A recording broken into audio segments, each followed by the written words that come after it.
Assalamualaikum warahmatullahi wabarakatuh. Terima kasih sebelumnya kepada Ibu Apoteker Mira Febrina Magister Sains selaku dosen pengampu mata kuliah Anatomi Fisiologi Manusia 2. Baiklah, kami dari kelompok 4 akan menjelaskan mengenai sistem integumen. Sebelumnya perkenalkan, saya Miftahul Jannah dengan NIM 2101138 dan anggota kelompok saya ada Faiza Hilma, Hafila Putri Cairani, Mawiza Fadilah, Preti Junita, Rusnita Putri, dan Syifa Nur Fatihah. Di sini saya akan menjelaskan mengenai apa itu sistem integumen. Sistem integumen adalah sistem organ yang membedakan, memisahkan, dan menginformasikan kita dari lingkungan sekitar. Sistem ini seringkali merupakan bagian dari sistem organ terbesar yang mencakup kulit, rambut, kuku, kelenjar keringat, kelenjar minyak, dan kelenjar susu. Sistem integumen mampu memperbaiki dirinya sendiri apabila terjadi kerusakan yang tidak terlalu parah atau self-repairing, dan mekanisme pertahanan tubuh pertama atau pembatas antara lingkungan luar tubuh dengan dalam tubuh. Lapisan kulit manusia terbagi menjadi 3, yaitu epidermis, dermis, dan juga subkutis. Di sini terdapat gambar epidermis atau lapisan kulit ari, yang kedua ada dermis yaitu lapisan kulit jangat, dan yang ketiga subkutis atau hipodermis yang merupakan lapisan lemak kulit bawah. Epidermis merupakan bagian kulit paling luar. Ketebalan epidermis berbeda-beda pada setiap bagian tubuh. Yang paling tebal yaitu berukuran 1 mm yang terdapat pada telapak tangan dan juga telapak kaki. Epidermis melekat pada dermis karena secara fungsional memperoleh zat makanan dan cairan antar sel dari plasma yang merembes melalui dinding-dinding kapiler dermis ke dalam epidermis. Epidermis terbagi atas 5 lapisan, yaitu stratum basal, spinosum, granulosum, lucidum, dan juga corneum. Selanjutnya yaitu adalah lapisan epidermis. Yang pertama ada stratum basal, yang dimana lapisan ini terletak paling dalam dan terdiri atas satu lapis sel yang tersusun berderet-deret di atas membran basal dan melekat pada dermis yang di bawahnya. Yang kedua yaitu stratum spinosum, yang dimana lapisan ini terdiri atas beberapa lapis sel yang besar-besar berbentuk poligonal dengan inti lonjong.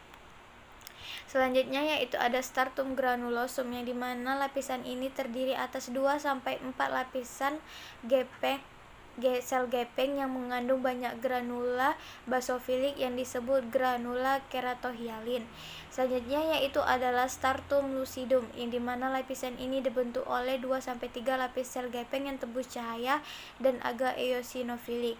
Lapisan ini tidak memiliki inti maupun organel pada sel-selnya.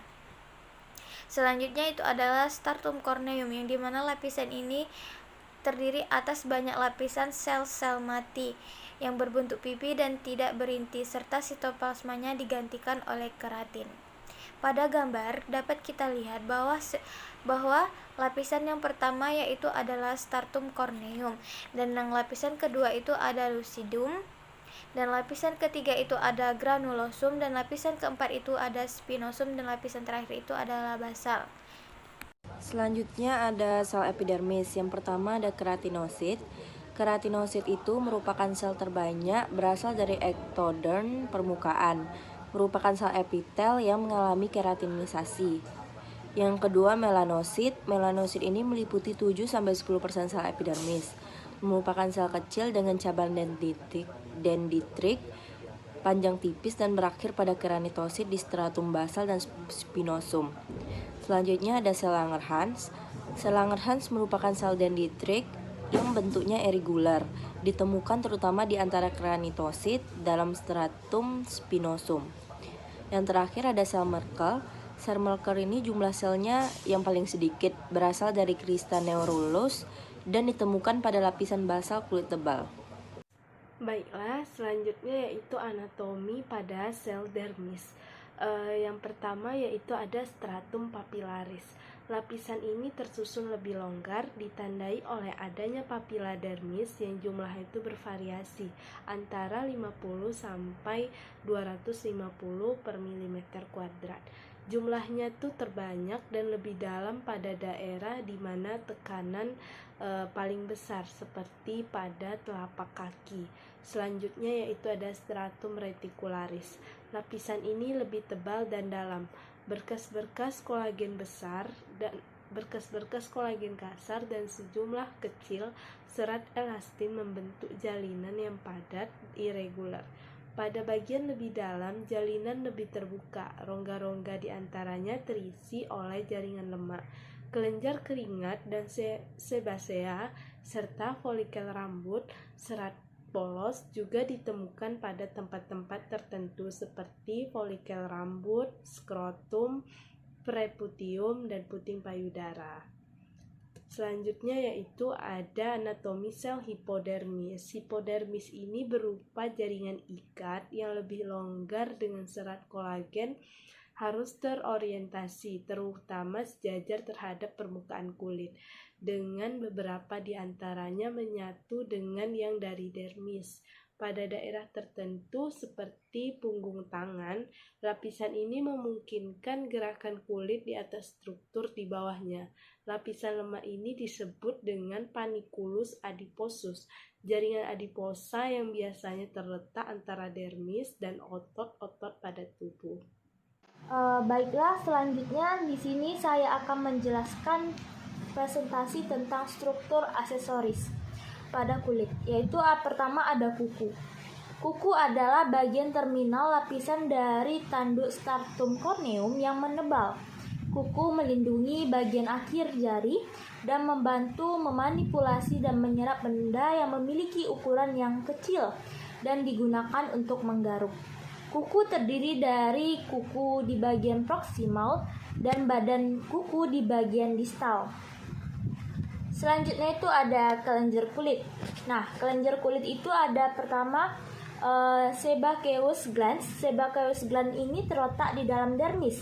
Umumnya beberapa kelenjar bermuara pada folikel rambut. Jika tidak, maka saluran keluarnya bermuara seperti ke permukaan kulit yang terdapat pada glans penis, labium minus, dan kelenjar tersalis meibom pada kelopak mata. Selanjutnya itu ada sweat glands atau pseudovirifera. Bentuk kelenjar keringat ini tubular simplex. Tiap kelenjar terdiri dari secretoria dan ductus exceptorius. Yang pertama itu ada pars sectoria. Pars sectoria itu terdapat pada subcutis di bawah kulit di bawah dermis. Bentuk-bentuk tubular dengan gelantung ujungnya, tersusun oleh epitel kuboid dan silindris selapis. Kadang-kadang dalam sitoplasma selnya terdapat follikula dan butir-butir pigmen. Dua sel yang berbeda ditentukan di dalam epitelnya, yaitu ada sel utama atau terang dan sel musigen atau gelap. Selanjutnya ada ductus exteriorius. Ductus exteriorius lumennya sempit dan dibentuk oleh epitel kuboid berlapis dua. Tidak terdapat sel terang, sel musigen gelap pada sama dengan terdapat di ductus secretory dan mengandung granul sekresi serta banyak lisosom sekundernya. Kelenjar keringat ini bersifat merokrin. Sebagai derivat kelenjar keringat yang bersifat aprokin ialah ada glandula axillaris, ada glandula cirsumanale, ada glandula mamae, dan glandula areolaris dan Montgomery. Kemudian kelenjar sudoriferous terdiri dari dua macam kelenjar, yaitu ada kelenjar ekrin atau morekrin dan apokrin. Selanjutnya itu adalah rambut. Rambut tersusun atas sel terkeratinisasi atau sel tanduk yang sudah mati. Ada 3 tahap pertumbuhan rambut, yaitu jenis rambut. Yang pertama itu adalah lanugo, yaitu rambut yang tidak terpigmentasi dan terbentuk pada festus dalam 3 bulan kandungan terakhir. Kemudian ada velus, yaitu menggantikan lanugo sewaktu fetus lahir, dan struktur serupa yang tidak terpigmentasi terdapat pada seluruh tubuh selain alis dan bulu mata.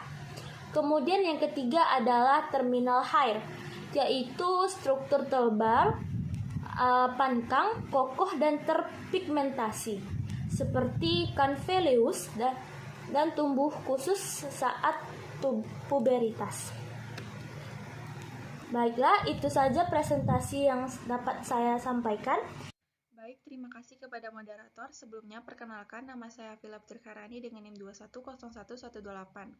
Saya akan melanjutkan materi selanjutnya, yaitu fungsi kulit.